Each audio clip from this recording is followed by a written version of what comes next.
You want details? Fine. I drive a Ferrari, 355 Cabriolet. What's up? I have a ridiculous house in the South Fork. I have every toy you can possibly imagine. And best of all, kids, I am liquid. So, now you know what's possible. Let me tell you what's required. All right, let's do a bunch here. Let's try to bang out a few quick ones. We'll check. Hey, female listener, what's up? All right, Ryan, female listener writing in. I started listening to you and Cannell a couple years ago with an ex of mine and haven't ever since. I felt like writing into the show because I have an issue that I've discussed with all of my female friends already, and they pretty much all agree with me. My brother, however, disagrees, and since I don't really have too many good male friends, I'm turning to you for perspective. So about a year ago, I started seeing this guy. We met at a mutual friend's party and chatted, and I gave him my number. For context, I'm 35, and Jason's a little bit younger than me, 31, 32. Whoa. Just kidding. So no big deal, of course. It's not a big deal. A couple of years, who cares? So we started seeing each other, and things were going really well. We followed the regular timeline of seeing each other after a couple times on official dates and gradually shifting to more of a casual relationship-y type of hang. This guy was really nice and cute, and I felt comfortable around him. He didn't ever do anything personality-wise to change that, but I eventually ended up having to end things with him for a very silly reason. On about our 9th or 10th time hanging out, he shows up to our dinner date in a trench coat. And I'm not talking like a stylish, expensive, shorter cut trench coat here. The guy showed up in a massive, old, oversized brown trench coat, like what a flasher would wear on the subway. Hey, Kyle, do you guys know about flashers? I feel like that's an older thing. Yeah, movies and stuff, TV. Right. But when I was a kid, we actually would man, is that guy going to be I feel like flashers in general, the numbers. Like it was a real risk. Yeah. I mean, like you see a duster on the train, you're like, oh yeah, I'm pretty sure. Just opening the trench coat. They're like, I don't feel like, I know they did a bit on it at the office once, but I'm just, whatever that, again, I'm not complaining that the number of flashers have dwindled. I just don't feel like in the day-to-day consciousness of society, flashers or whatever their pie chart was, it's shrinking. All right. So she doesn't like the guy's trench coat. So I didn't really say anything bad the first time. I just asked him about his new coat, and he said it was his grandfather's favorite coat and that he'd left it for him. His mom had just shipped it to him after finding it while cleaning out some old stuff. Anyway, the next time, did I just say his name? Because she keeps putting his name in this, and I'm trying to avoid that. All right, so she's like, the next time I saw him, he was wearing the trench coat again, and the time after that. So the third time, that's when she finally said something. I told him I did not like the coat and thought it looked quite silly and even a little creepy. He then got offended and said it was his favorite coat and that he was going to keep wearing it. He didn't care what I thought. To make a long story short, I eventually ended up breaking things off with him because he refused to stop wearing the trench coat, and I felt uncomfortable being seen with him in public with his trench coat on. My girlfriends all agree with me. My brother says I was being way too superficial. So I'm basically just wondering where you, as a man, stand in the matter. So you liked everything about this guy. He was cute. He was attractive. You were into him. He didn't do anything personality-wise. Like, have you been listening to some of these relationship things? We got a guy whose basement repair dude is sleeping with his wife. We got a guy with a GPS tracker on a girl. That guy checked in, by the way. He said he is going to start talking to somebody. I think he already did. So there's some people that were very worried about GPS tracker guy. He has since responded and followed up and said he listening to the email made him think, you know what, maybe I should talk and remove the tracker. So, yeah, he removed the tracker. The problem is he put it on there in the first place, which, we're just going to move on. Who else did we have? We had the Long Island crew just wanted to move in and wreck the family. So, look, if I were dating a girl and she were wearing, I'm trying to think. Like a muumuu? Yeah, I mean, who am I kidding? It depends on how hot she was, but be like, why does your girlfriend wear butterfly wings all the time? I'm like, I don't know. It's pretty hot though.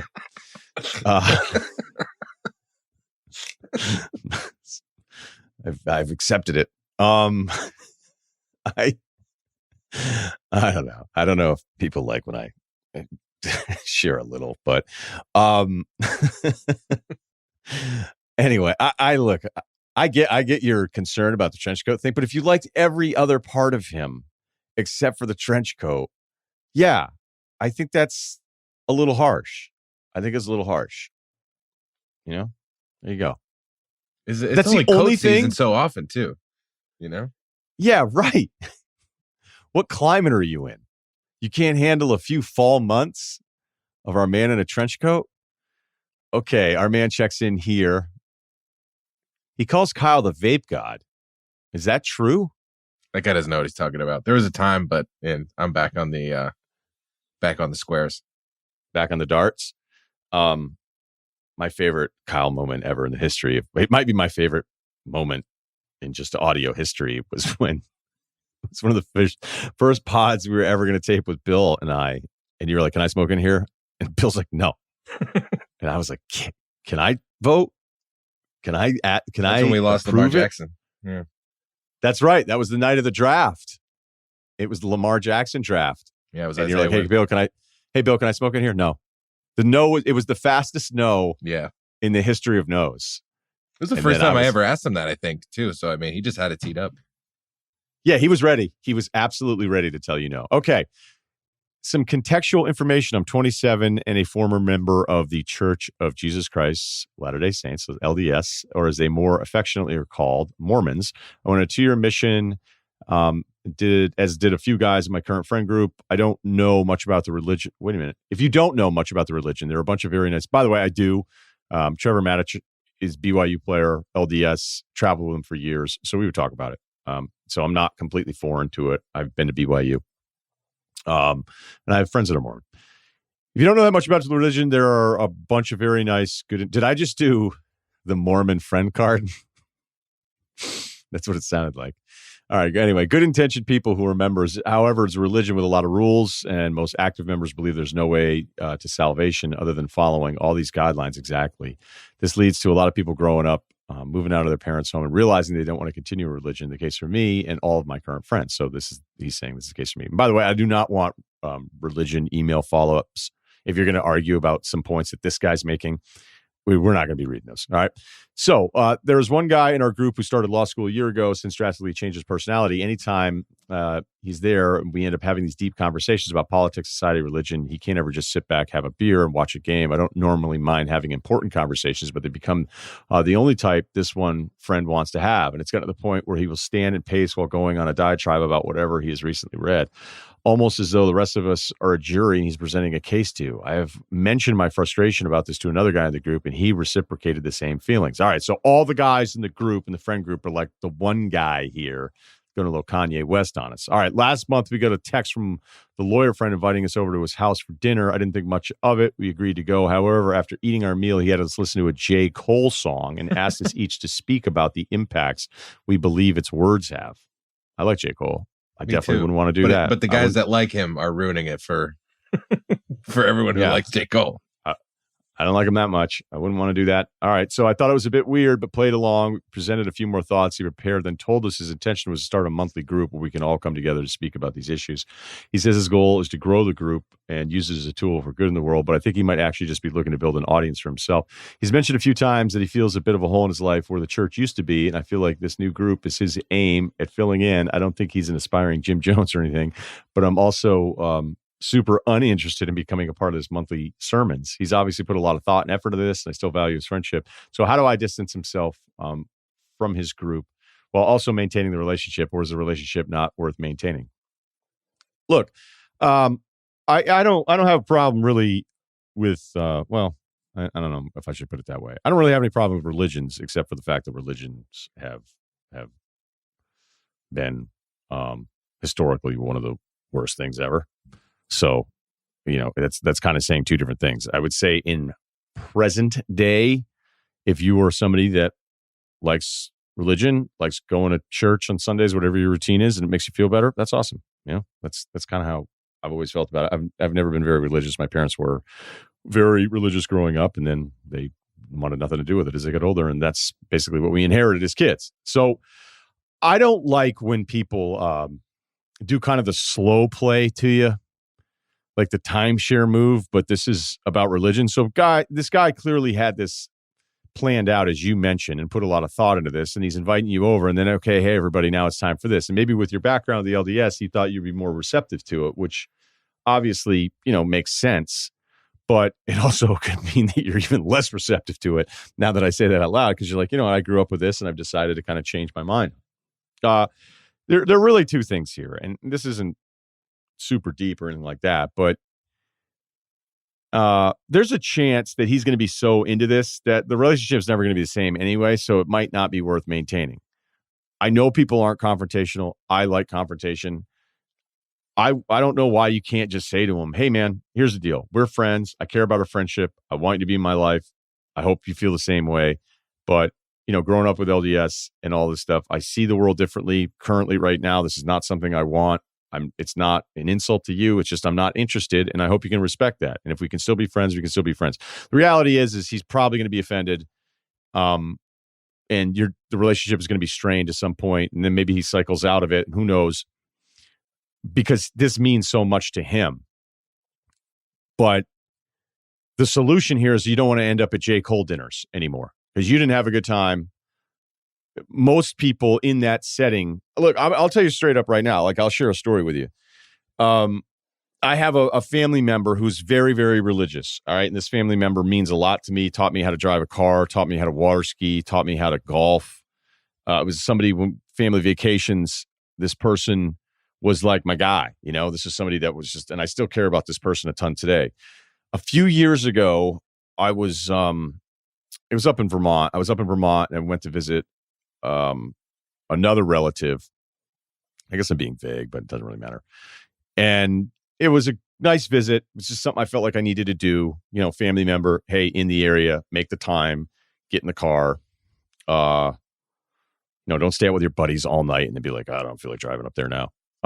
So I asked this other guy, I was like, hey, do you want to go with me to make this visit? So he was like, yeah, absolutely. So we drove in separate cars, had a great visit. The whole thing was terrific.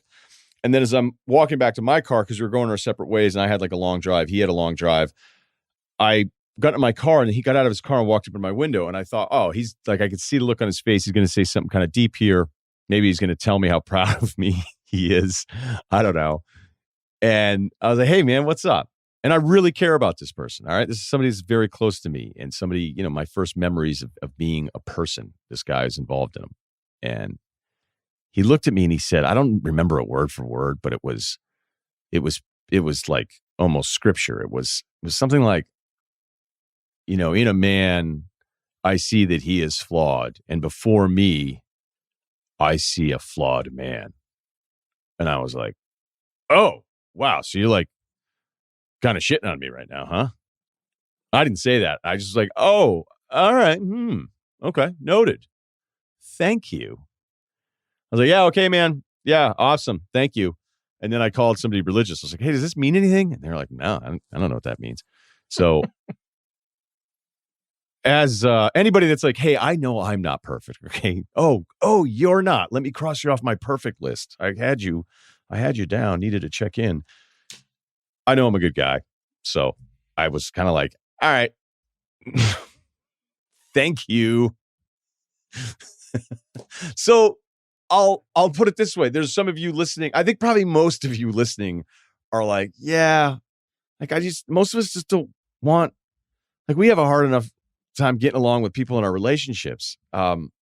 If you are not receptive to this is not something that you want to do, then you're just not going to want to do it. So, Kyle, what's the closest you were to ever maybe hooking up with a cult?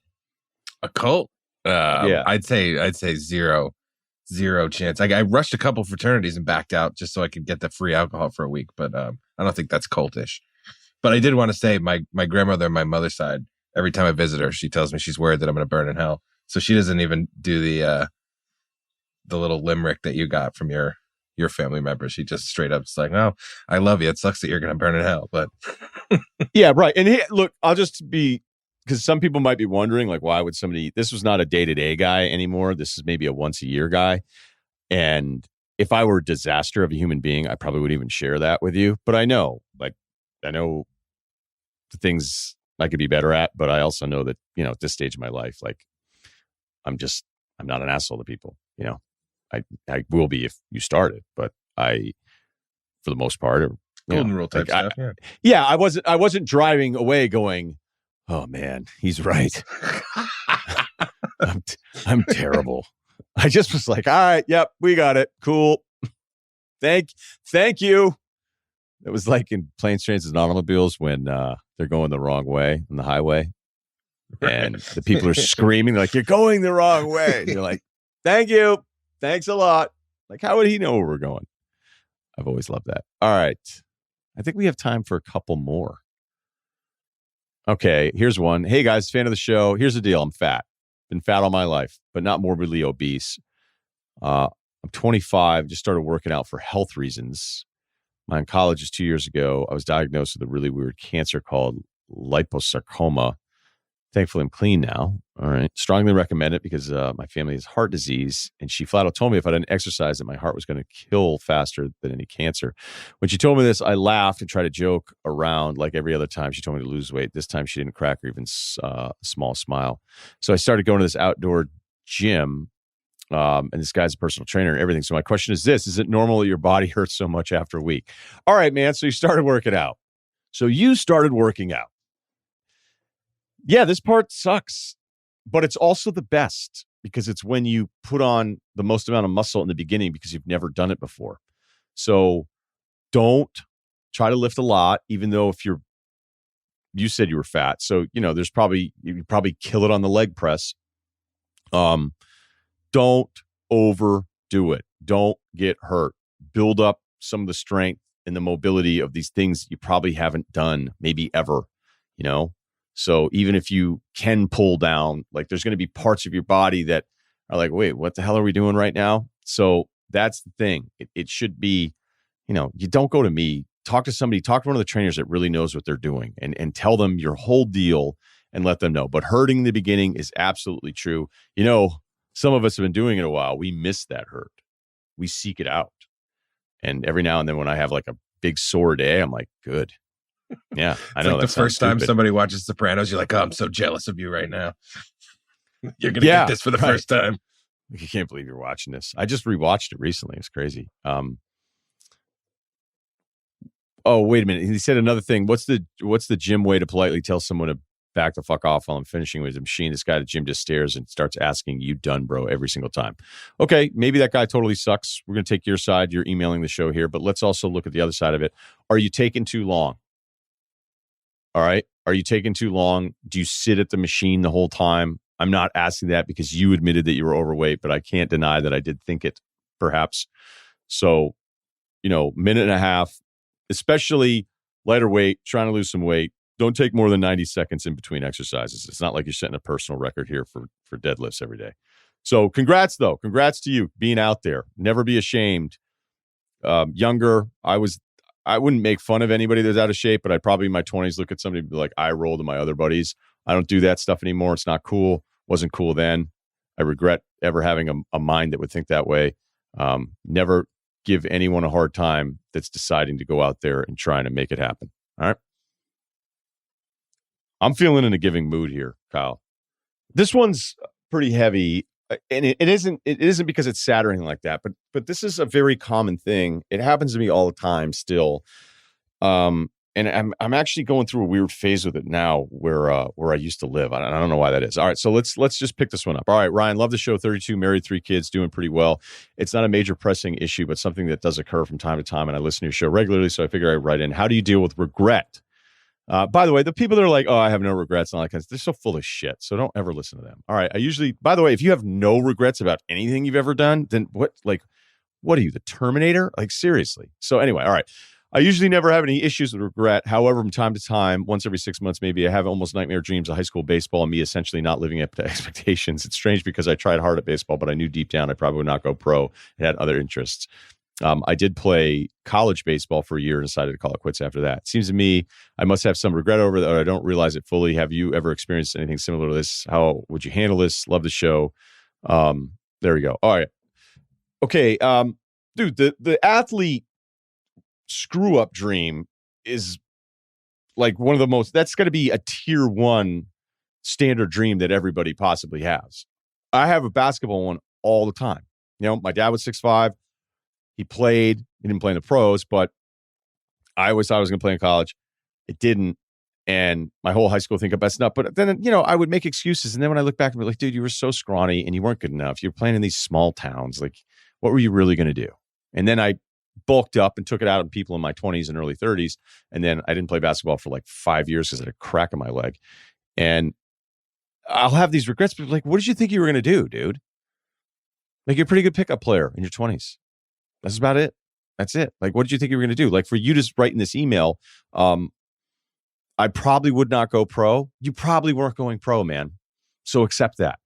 But there's a bigger thing about the regret thing that happens. And I've noticed this is like right now, this now is starting to feel weird, but I'm having this thing where I'm missing Burlington, Vermont, not even college, but I'm missing like these post-college years where I had these incredibly close friends, this dumpy apartment that was right in town. Again, I was bartending. I know I was actually miserable and I didn't have any money. I had no plan. I was definitely headed down the loser track. And I've talked about this at some point because the irony is that in my 20-year reunion for college, I did my show, my radio show for Alumni Weekend that Friday in the alley next to my friend's bar that I used to live above. And I was like, this is pretty surreal. But for whatever reason, I'm missing that stretch. And there's nothing on paper that tells me I should miss that. And I kind of can't figure it out. And it also coincided weirdly with Kid A coming out with Radiohead. And then I read the Kid A book. And so I started thinking about it. And that's probably what kind of was the catalyst to all this stuff. But that will happen. So it's not even right now with me or specific to that timeline or me trying to unlock what the hell is going on and why I'm missing this stretch for like really missing it so much lately. I think it comes down to when you're younger, these memories are more impactful because you don't have as many. So you'll think back on like, I'm not saying that we do this and we only think back and have positive thoughts because we definitely don't do that either. But you can romanticize the past when the reality is like, why are you pretending that was awesome? Because it wasn't. And that's what will usually get me through it. You know, I'll just go. And again, this isn't like I'm walking around moping around all day for days and days. But like, what's up with Russillo? Oh, he really misses 2001 Burlington, Vermont a lot. Oh, yeah, no, that makes sense. He does look bummed out. No, that's not it. It's just I will go back and think of only like, oh, man, remember that? And then you did this and there was a boat and that, you know, all these different things. And this music was coming out. And I know exactly what movie. And then I used to go up to Borders and buy a DVD. And then, you know, I See Dead People. Remember the first time? And I'm not even doing the typical, oh my God, college is the best. This is post-college. I was done, but I had nothing going on. But for some reason, maybe it's less stress. Maybe things are more real now. Maybe it's you see that 401k ad on television and you start thinking, oh shit, you know, and I don't even have any kids where I'm thinking about that. So that's a whole different thing. But I do think we all have a tendency to start to romanticize past scenarios and then miss them. But when you really sit down and talk to yourself about what it was that you're missing, you're like, wait, why would I miss that? The ultimate for me was one time I actually missed Trent, New Jersey, the 2002 year, which is the worst year of my life. And I had a moment where I was like, oh, remember that? I'm like, whoa, don't even allow yourself to pretend that you miss anything during that 7-month stretch in New Jersey because it was the worst. And you know it. And I was like, yeah, definitely. All right. Thank you for subscribing. Rate and review the Ryen Russillo podcast, Spotify network. Big things. We have big announcements coming, not just for this podcast, but for Spotify in general. And this has been a lot of fun, man. A lot of fun. So thanks a lot. We'll talk to you next week.